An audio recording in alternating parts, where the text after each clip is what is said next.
In the beginning was the Logos, the Big Bang, the primordial Om. Big Bang theory says that the physical universe spiraled out of an unimaginably hot and dense single point, called a singularity, billions of times smaller than the head of a pin. It does not say why or how. The more mysterious something is, the more we take for granted that we understand it.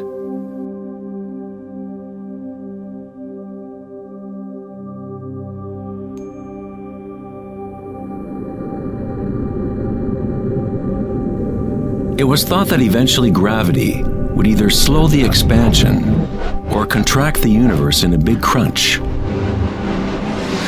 However, images from the Hubble Space Telescope show that the universe's expansion seems to be actually accelerating, expanding faster and faster as it grows out of the Big Bang. Somehow, there is more mass in the universe than physics predicted. To account for the missing mass, physicists now say that the universe consists of only 4% atomic matter, or what we consider normal matter. 23% of the universe is dark matter, and 73% is dark energy, what we previously thought of as empty space. It is like an invisible nervous system that runs throughout the universe, connecting all things.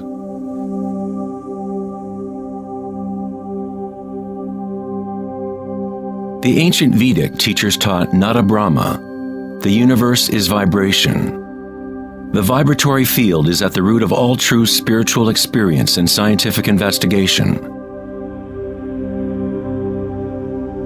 It is the same field of energy that saints, Buddhas, yogis, mystics, priests, shamans, and seers have observed by looking within themselves. It has been called Akasha, the primordial Om, Indra's net of jewels, the music of the spheres, and 1,000 other names throughout history.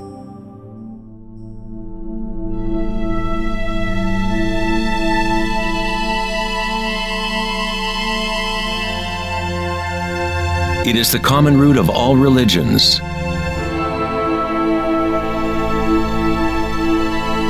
And the link between our inner worlds and our outer worlds.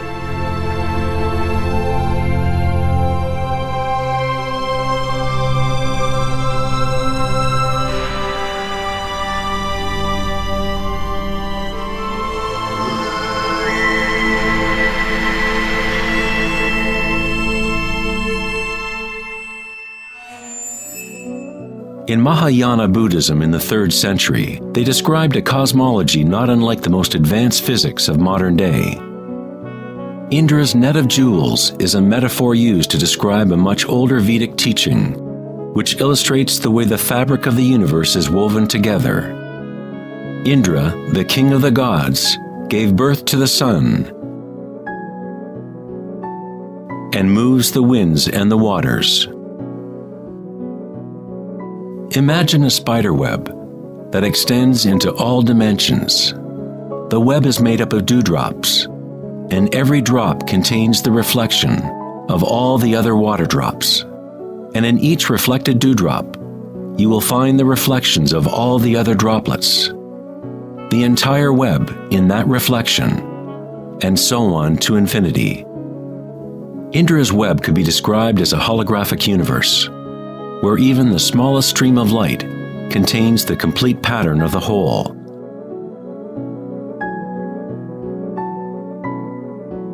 The Serbian-American scientist Nikola Tesla is sometimes referred to as the man who invented the 20th century.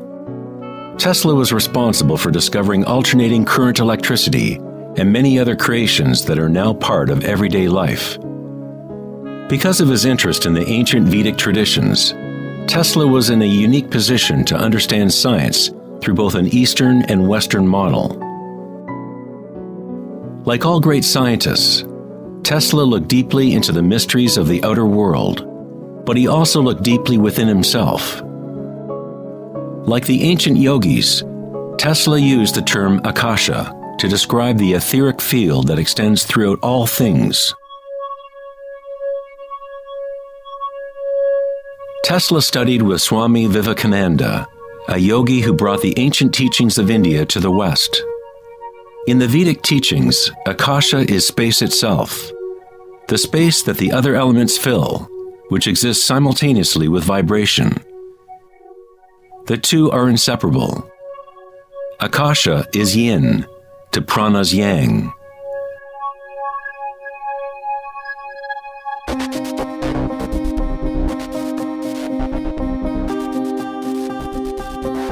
A modern concept that can help us to conceptualize akasha, or the primary substance, is the idea of fractals. It wasn't until the 1980s that advances in computers allowed us to actually visualize and reproduce mathematically the patterns in nature. The term fractal was coined in 1980 by mathematician Benoit Mandelbrot, who studied certain simple mathematical equations that, when they are repeated, produce an unending array of changing mathematical or geometrical forms within a limited framework. They are limited, but at the same time, infinite. A fractal is a rough geometric shape that can be split into parts, each of which is at least approximately a reduced size copy of the whole pattern, a property called self-similarity. Mandelbrot's fractals have been called the thumbprint of God. Om Shrim Rim Klim Lam Gam Ganapatiye Varavarada Saravajanam Eva Shavaya Swaha. You are seeing artwork generated by nature itself. If you turn the Mandelbrot figure a certain way, it looks sort of like a Hindu deity or Buddha. This figure is being termed the Buddha-bro figure. Om Shrim Rim Klim Lam Gam Ganapatiye Varavarada Saravajanam Eva Shavaya Swaha.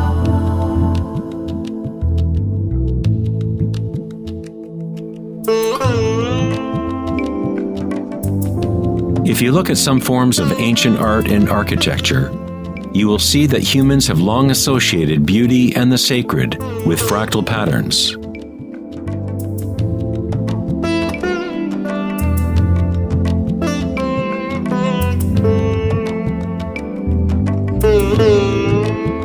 Infinitely complex, yet every part contains the seed to recreate the whole. Fractals have changed mathematicians' views of the universe and how it operates. With each new level of magnification, there are differences from the original. Constant change and transformation occurs as we traverse from one level of fractal detail to another.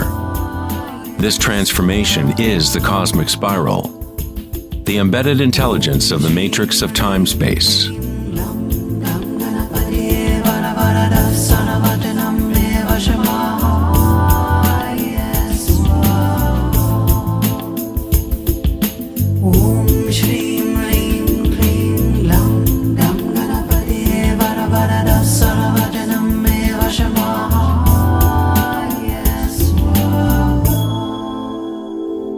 Fractals are inherently chaotic, full of noise and order. When our minds recognize or define a pattern, we focus on it, as if it is a thing. We try to find the patterns we see as beautiful, but in order to hold the pattern in our minds, we must push away the rest of the fractal.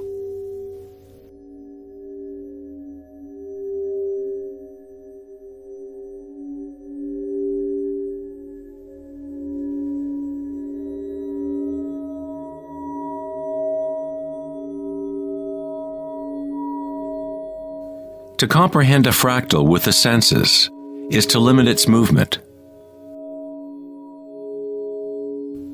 All energy in the universe is neutral, timeless, dimensionless.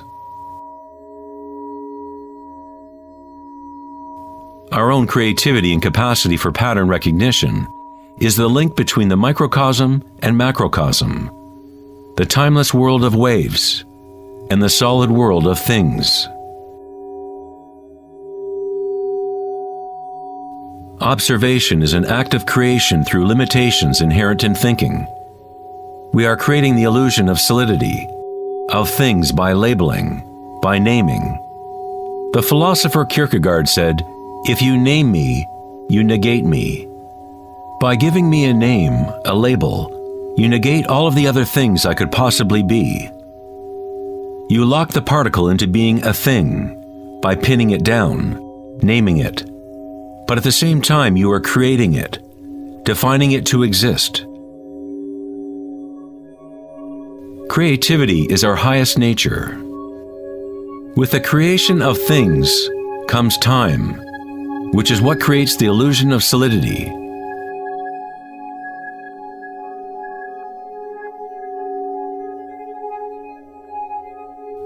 Einstein was the first scientist to realize that what we think of as empty space is not nothing.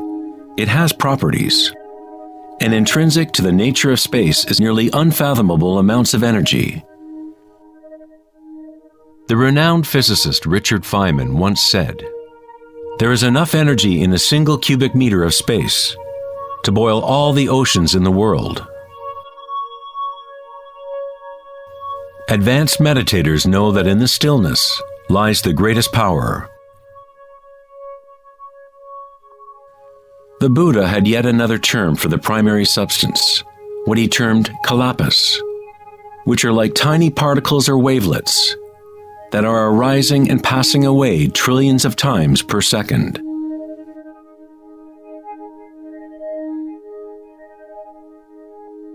Reality is, in this sense, like a series of frames in a holographic film camera, moving quickly so as to create the illusion of continuity. When consciousness becomes perfectly still, the illusion is understood, because it is consciousness itself that drives the illusion.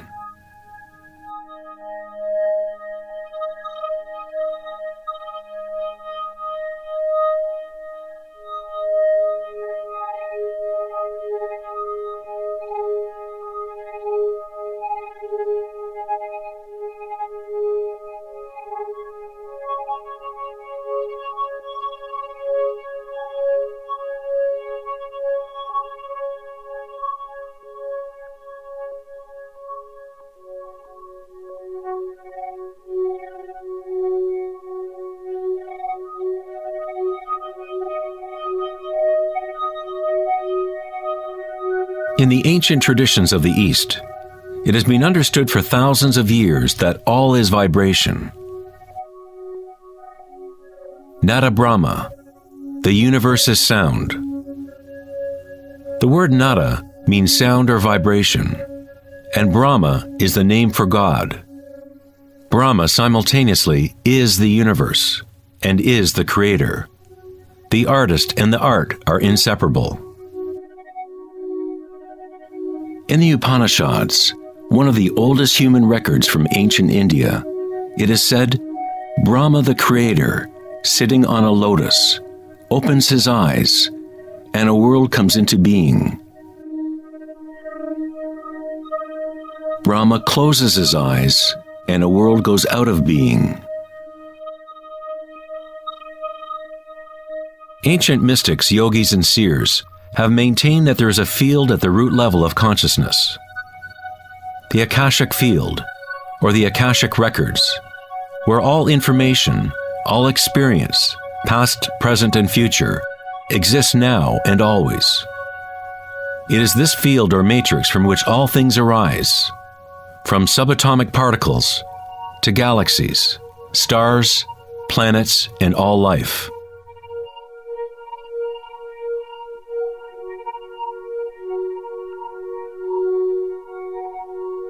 You never see anything in its totality, because it is made up of layer upon layer of vibration, and it is constantly changing, exchanging information with Akasha. A tree is drinking in the sun, the air, the rain, the earth. a world of energy moves in and out of this thing we call a tree.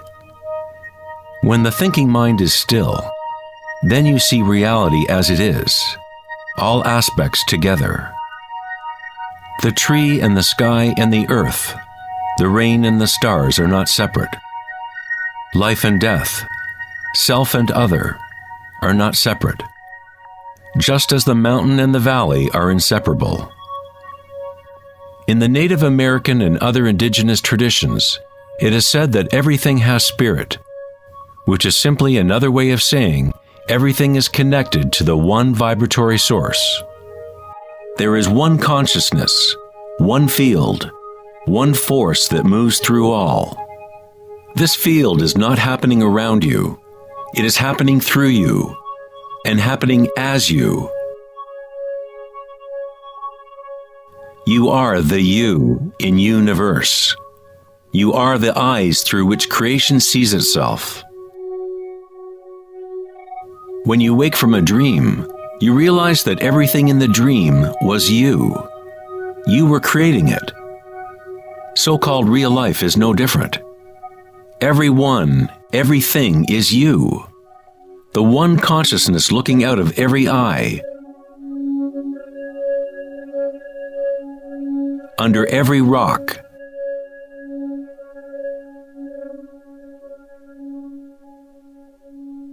Within every particle.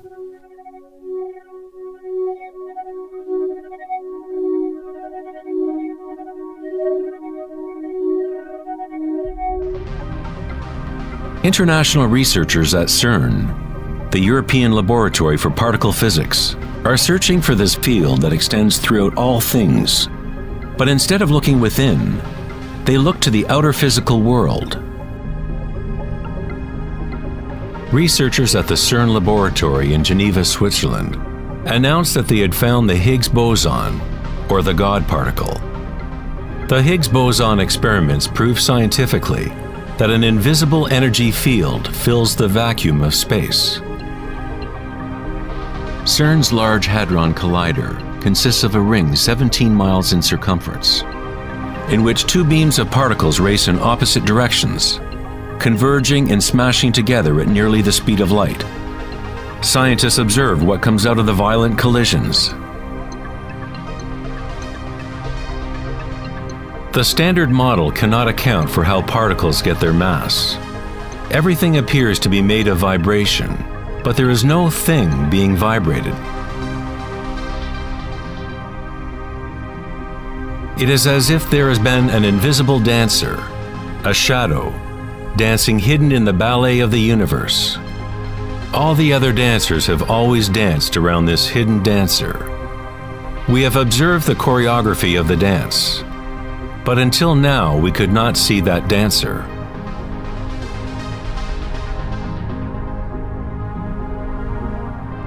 The so-called God particle, the properties of the base material of universe, the heart of all matter which would account for the unexplained mass and energy that drives the universe's expansion. But far from explaining the nature of the universe, the discovery of the Higgs boson simply presents an even greater mystery, revealing a universe that is more mysterious than we ever imagined. Science is approaching the threshold between consciousness and matter. The eye with which we look at the primordial field and the eye with which the field looks at us are one and the same.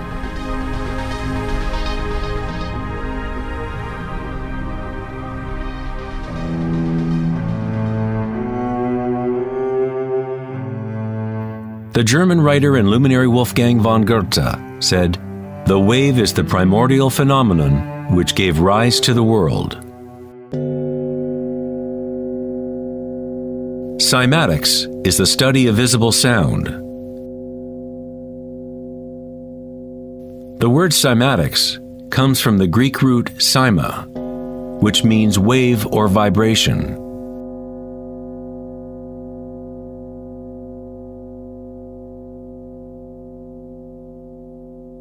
One of the first Western scientists to seriously study wave phenomena was Ernst Chladni, a German musician and physicist who lived in the 18th century. Chladni discovered that when he spread sand on metal plates and then vibrated the plates with a violin bow, the sand arranged itself into patterns. Different geometrical forms appeared depending on the vibration produced.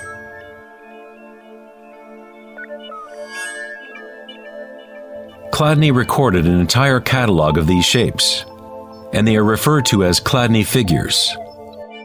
Many of these patterns can be found throughout the natural world, such as the markings of the tortoise, or the spot patterns of a leopard.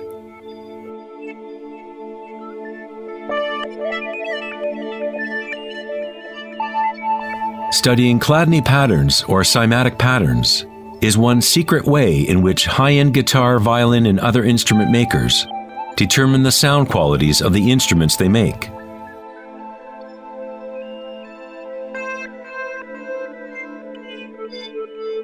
Hans Jenny expanded on Chladni's work in the 1960s.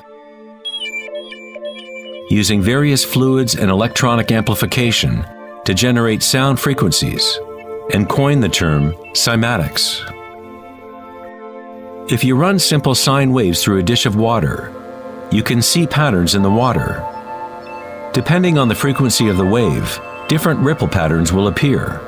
The higher the frequency, the more complex the pattern. These forms are repeatable, not random. The more you observe, the more you start to see how vibration arranges matter into complex forms from simple repeating waves. This water vibration has a pattern similar to a sunflower.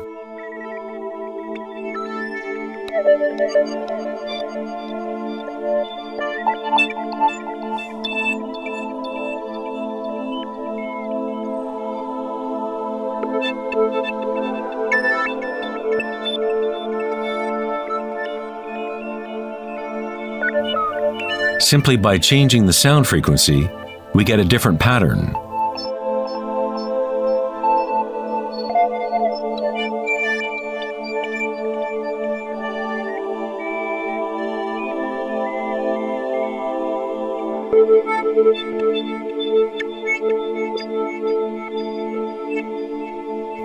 Water is a very mysterious substance. It is highly impressionable. That is, it can receive and hold on to vibration. Because of its high resonance capacity and sensitivity, and an inner readiness to resonate, the water responds instantaneously to all types of sonic waves. Vibrating water and earth make up the majority of mass in plants and animals. It is easy to observe how simple vibrations in water can create recognizable natural patterns. But as we add solids and increase the amplitude, things get even more interesting. Adding cornstarch to water, we get more complex phenomena.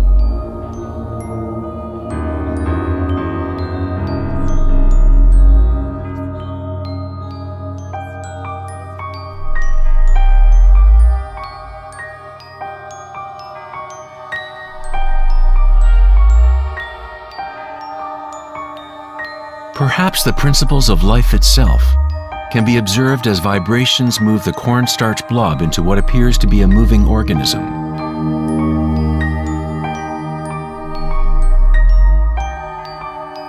The animating principle of the universe is described in every major religion, using words that reflect the understanding of that time in history. In the language of the Incas, the largest empire in pre-Columbian America, the word for human body is Alpa Kamasca, which means literally, animated earth. In Kabbalah, or Jewish mysticism, they talk about the divine name of God, the name that cannot be spoken. It cannot be spoken because it is a vibration that is everywhere. It is all words, all matter. Everything is the sacred word. The tetrahedron is the simplest shape that can exist in 3 dimensions. Something must have at least 4 points to have physical reality. The triangle structure is nature's only self-stabilizing pattern. In the Old Testament, the word tetragrammaton was often used to represent a certain manifestation of God. It was used when talking about the Word of God, or the special name of God, Logos or primordial word.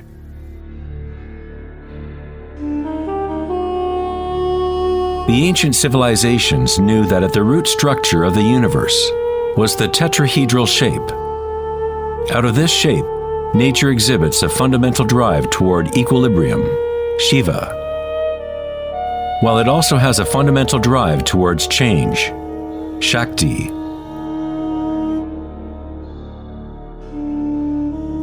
In the Bible, the Gospel of John usually reads, "In the beginning was the Word," but in the original text, the term used was logos.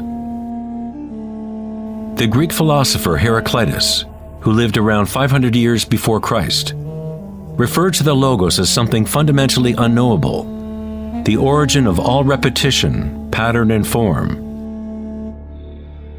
The Stoic philosophers who followed the teachings of Heraclitus identified the term with the divine animating principle pervading the universe.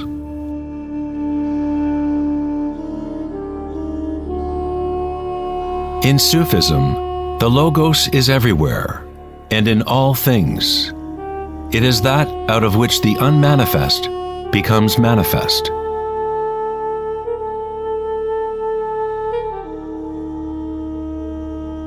In the Hindu tradition, Shiva Nataraja literally means Lord of the Dance. The whole cosmos dances to Shiva's drum. All is imbued or ensouled with the pulsation. Only as long as Shiva is dancing can the world continue to evolve and change. Otherwise, it collapses back into nothingness. While Shiva is representative of our witnessing consciousness, Shakti is the substance or stuff of the world. While Shiva lies in meditation, Shakti tries to move him, to bring him into the dance. Like yin and yang, the dancer and the dance exist as one. Logos also means unconcealed truth. He who knows the Logos knows the truth. Many layers of concealment exist in the human world, as Akasha has been swirled into complex structures, concealing the source from itself. Like a divine game of hide and seek, we have been hiding for thousands of years, eventually forgetting about the game completely. We somehow forgot that there was anything to find. In Buddhism, one is taught to directly perceive the Logos, the field of change, or impermanence within oneself through meditation. When you observe your inner world, you observe subtler and subtler sensations and energies as the mind becomes more concentrated and focused. Through the direct realization of anicca, or impermanence at the root level of sensation, one becomes free of attachment to transient external forms. Once we realize there is one vibratory field that is the common root of all religions, how can we say, "my religion," or "this is my primordial Om, my quantum field"?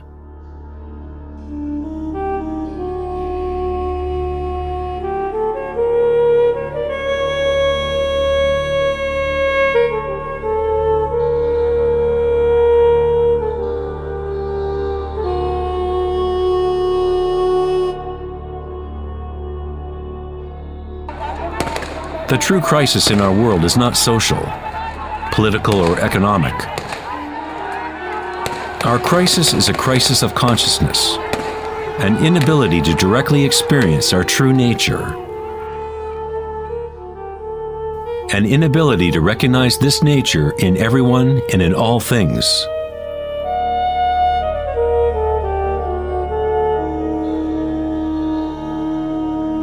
In the Buddhist tradition, the Bodhisattva is a person with an awakened Buddha nature. A Bodhisattva vows to help to awaken every being in the universe, realizing that there is only one consciousness. To awaken one's true self, one must awaken all beings.